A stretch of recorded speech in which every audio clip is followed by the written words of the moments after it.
Hey there, I'm Frank. After 32 years as a firefighter, I've seen my share of accidents. Some tragic, some preventable, all life-changing. But nothing prepared me for the day I almost caused one myself. I was 67, driving home from the grocery store on a route I'd taken hundreds of times. The light turned yellow, and I thought I had plenty of time to stop. I didn't. I sailed right through as it turned red, narrowly missing a car entering the intersection. That moment shook me to my core. My first thought wasn't about the near miss, it was, when did my reflexes get so slow? That's when I realized. Age had caught up with my driving abilities, without me even noticing. That intersection wake-up call forced me to face something many of us seniors don't want to admit. Our driving abilities change as we age. It's not about losing independence or admitting defeat. It's about acknowledging reality so we can adapt and stay safe. When I was responding to emergencies in my 30s and 40s, my reaction time was lightning quick. Split-second decisions came naturally. But research shows that by our 60s, reaction time typically slows by 15–20%. That might not sound like much, but at 45 miles per hour, it's the difference between stopping safely and hitting something or someone. What's tricky is how gradually this happens. There's no alarm that goes off on your 65th birthday saying, "Congratulations." Your reaction time is now officially slower. It sneaks up on you, which makes it dangerous. After my near miss, I started paying attention to other changes too. Night vision that wasn't what it used to be. Neck stiffness that made checking blind spots harder. Medications that sometimes left me feeling foggy. These weren't just inconveniences, they were safety issues I'd been ignoring. During my 3 decades as a firefighter, I responded to thousands of accidents. Looking back, I noticed patterns in crashes involving older drivers that I didn't fully appreciate until I became one myself. Intersection accidents were incredibly common. Many seniors I helped after crashes would say things like, "They came out of nowhere," or "I thought I had more time. Now I understand why." When your processing speed slows down, complex environments like busy intersections become overwhelming. Your brain simply can't take in and respond to all that information as quickly as it once did. I remember one particular accident involving an 82-year-old gentleman who had merged onto the highway without properly judging the speed of oncoming traffic. When we arrived on scene, he was physically okay but emotionally devastated. "I've been driving for 65 years without an accident," he kept saying. "I don't understand what happened."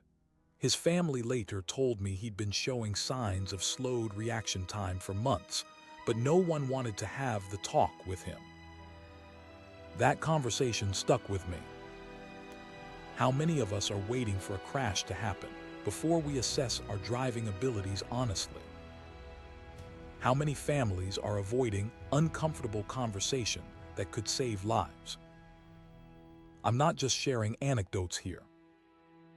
The science behind age-related driving changes is well documented, and understanding it helped me come to terms with my own limitations. As we age, our brains process information more slowly. Research from the National Highway Traffic Safety Administration shows that drivers over 65 take up to twice as long to process complex traffic situations compared to drivers in their 20s. This isn't about intelligence, it's about processing speed. Our vision changes too. After 60, we need 3 times more light to see clearly than we did in our 30s. Peripheral vision narrows, depth perception decreases, and our ability to recover from glare takes longer. That's why night driving becomes particularly challenging. Then there's our physical changes. Arthritis affects about 50% of people over 65, making it harder to turn the steering wheel quickly or check blind spots. Neck and back stiffness limit our range of motion. Even our height decreases slightly, changing our sightlines in vehicles we've driven for years. And let's not forget medications. According to the AAA Foundation for Traffic Safety, nearly 80% of drivers over 65 take medications, but less than half received warnings about how those medications might affect their driving. Certain blood pressure medications, sleep aids, antihistamines, and pain relievers can all impact alertness and reaction time. Understanding these changes doesn't mean surrendering your keys. It means adapting your driving habits to accommodate your new reality. After my wake-up call, I knew I needed to make changes if I wanted to keep driving safely. Here are some practical adjustments that have made a world of difference. First, I completely rethought my relationship with left turns. Did you know unprotected left turns are one of the most dangerous maneuvers for senior drivers? Now I plan my routes to minimize left turns whenever possible. If I need to turn left, I look for intersections with protected turn signals. And I'm not ashamed to make 3 right turns instead of 1 left if it means staying safer. Next, I adjusted my following distance. The old recommendation was maintaining a 3-second gap behind the car ahead. I've doubled that to 6 seconds. This simple change has completely eliminated those heart-stopping moments when someone brakes suddenly. I've also become much more strategic about when I drive. I avoid rush hour completely now. The complexity of heavy traffic requires rapid decision-making that's more challenging for me than it used to be. I plan errands for mid-morning or early afternoon when traffic is lighter. And I rarely drive after dark unless absolutely necessary. Weather conditions matter more now too. I check the forecast before planning trips, and I'm not too proud to reschedule if heavy rain or snow is expected. Reduced visibility combined with slowed reaction time is a risk I'm not willing to take. Perhaps most importantly, I've started being honest with my passengers. Before my near miss, I would have been embarrassed to admit I was having trouble seeing at night or that certain driving situations made me nervous. Now, I'm upfront about my limitations. When my grandkids ask me to drive them somewhere after dark, I might suggest an alternative or ask their parents to help. It's not about preserving my pride anymore. It's about keeping everyone safe. One of the smartest decisions I made was trading in my old pickup truck for a newer vehicle with advanced safety features. The technology available today can compensate for many age-related driving challenges. Automatic emergency braking has been my personal lifesaver. This system detects potential collisions and applies the brakes if you don't respond quickly enough. It's like having a co-pilot with lightning-fast reflexes. On 2 occasions, it's activated before I even realized there was a hazard. Blind spot monitoring has eliminated the neck twisting that had become painful and limited for me. Those small warning lights in the side mirrors alert me to vehicles I might have missed, especially on the highway. Lane departure warning gives me an extra layer of security, particularly on long drives when fatigue might set in. That gentle alert when I drift toward the line has prevented potential problems more than once. Adaptive cruise control maintains a safe following distance automatically, adjusting my speed based on the traffic ahead. This reduces the cognitive load of constantly monitoring my distance from other vehicles. And backup cameras. They've been revolutionary for someone with arthritis who finds it painful to twist around to see behind the vehicle. The wide-angle view actually provides better visibility than the old method of looking over my shoulder. What's fascinating is that many of these technologies weren't designed specifically for senior drivers, but they address exactly the challenges we face. My advice to any senior driver: don't dismiss these features as unnecessary bells and whistles.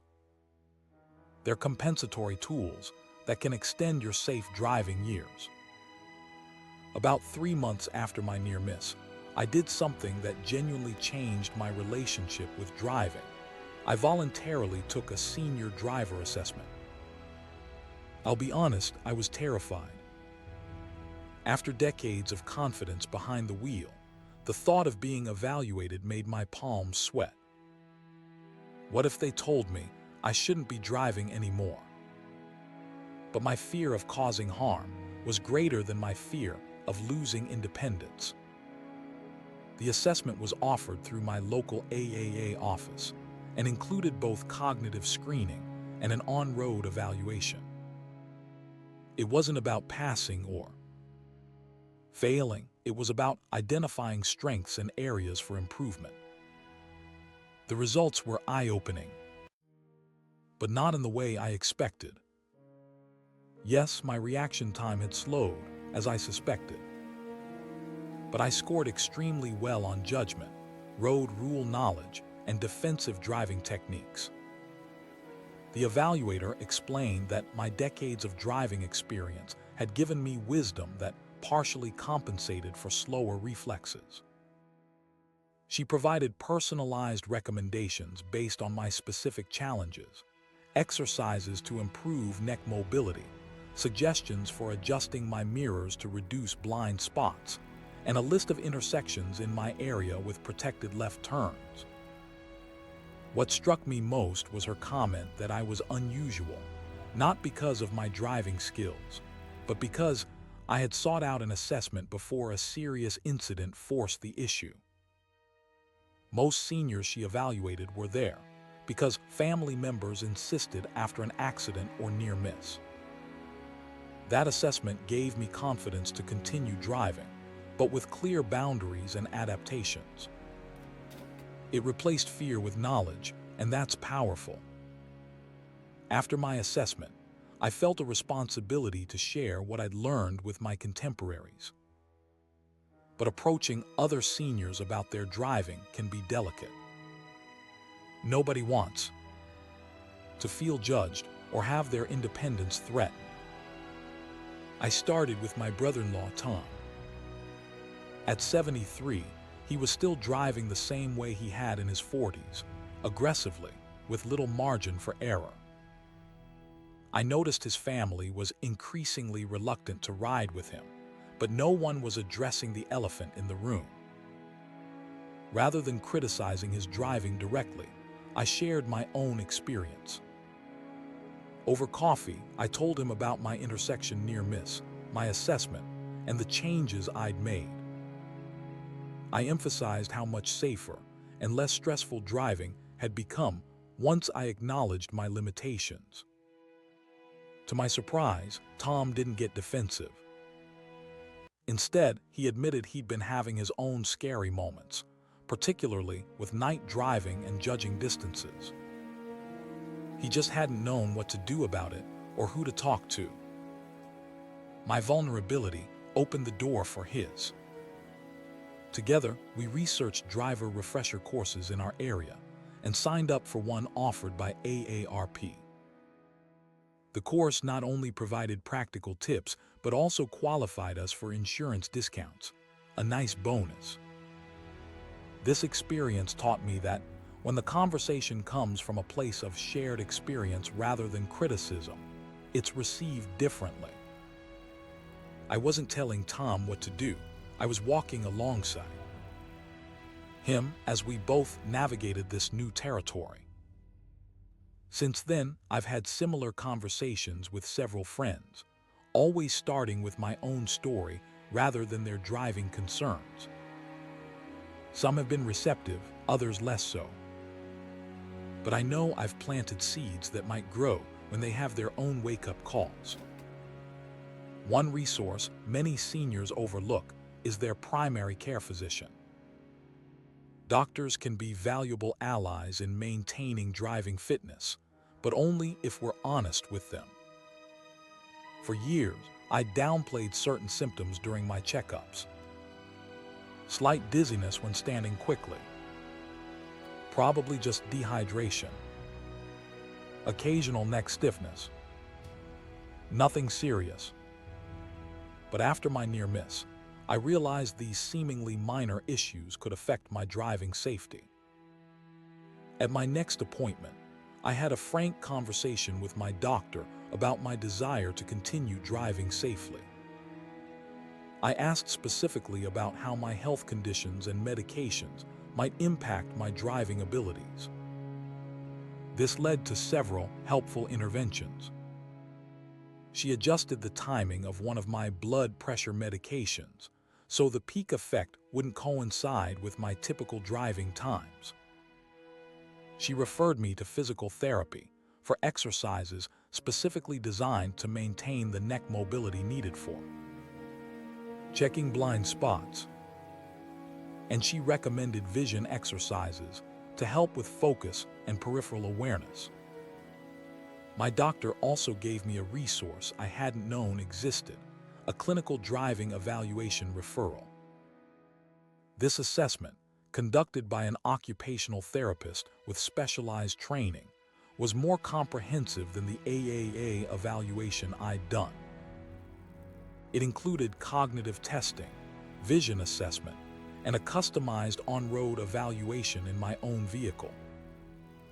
The occupational therapist identified subtle issues I hadn't noticed, like a tendency to drift slightly in my lane when processing complex information.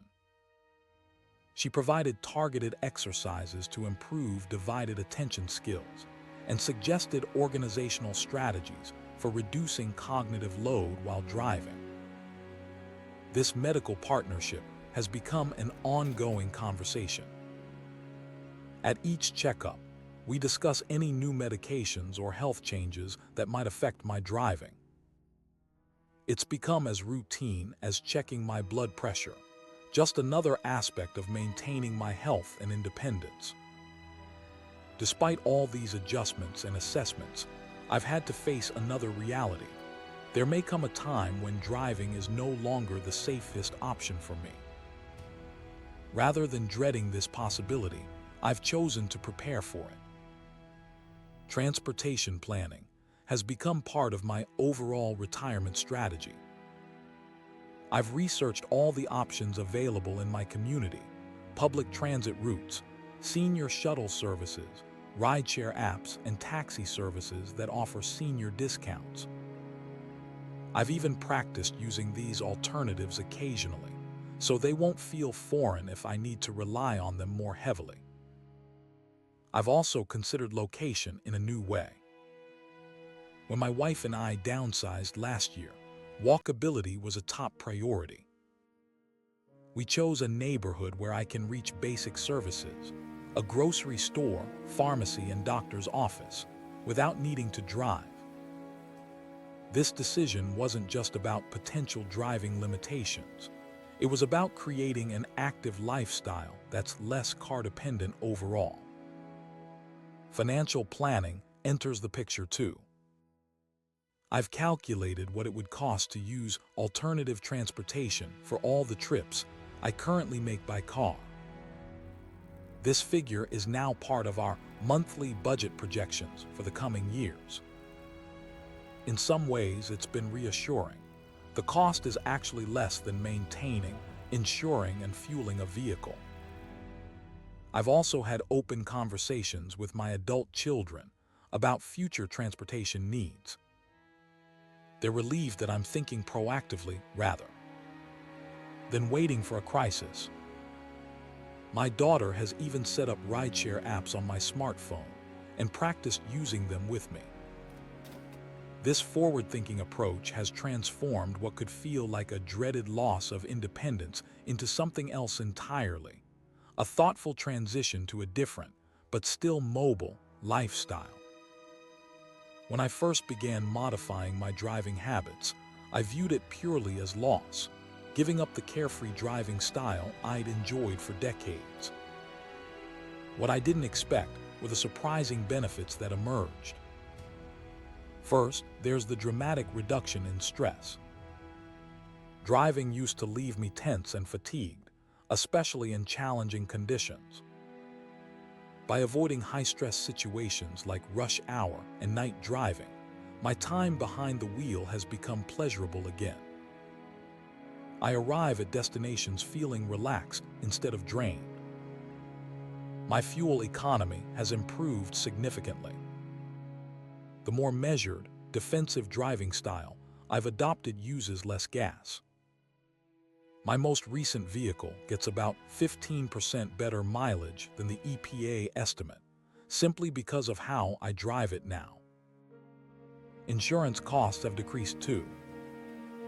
Between the senior driver course discount, the safety features on my newer vehicle, and my clean driving record, my premiums are lower now than they were 5 years ago. But perhaps the most meaningful benefit has been setting an example for my family.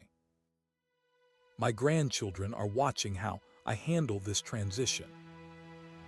They're learning that adapting to life's changes can be done with dignity and wisdom. My 16-year-old grandson, who's just learning to drive, has picked up defensive driving habits from riding with me. "Grandpa drives like we're taught in driver's ed," he told his mother recently. I consider that high praise. By approaching these changes as adaptations rather than limitations, I've discovered that safer driving doesn't have to mean reduced quality of life. In many ways, it's enhanced it. When I think back to that yellow light I sailed through 3 years ago, I'm grateful. Grateful it wasn't worse, grateful for the wake-up call, and grateful for the journey it started me on. The truth is, acknowledging age-related driving changes isn't about giving up, it's about taking control. It's about making informed choices, rather than letting circumstances or others make decisions for you. For me, this process has been about dignity and responsibility. The dignity that comes from honest self-assessment, and the responsibility I feel toward everyone else on the road. Because when I get behind the wheel, I'm not just making decisions for myself. I'm affecting every driver, passenger, cyclist, and pedestrian around me. If you're a senior driver, I encourage you to start your own assessment process before you have a wake-up call like mine. Take a senior driver refresher course. Talk to your doctor about how your health and medications might affect your driving. Consider a professional driving evaluation. And have honest conversations with family members about your driving abilities and future transportation needs. If you're the adult child or grandchild of a senior driver, approach the conversation with respect and compassion. Share information rather than making demands. Remember that driving represents independence and identity for many seniors. Help explore alternatives that maintain mobility and dignity. The road doesn't have to end at a certain age. With the right adaptations, many of us can continue driving safely for years. And when the time comes to hang up the keys, having a plan in place makes that transition much smoother. I'm Frank, retired firefighter and evolving driver, reminding you that safety on the road is a journey that changes as we do. Thanks for listening to my story. I hope it helps you navigate your own path forward with confidence, wisdom, and above all, safety.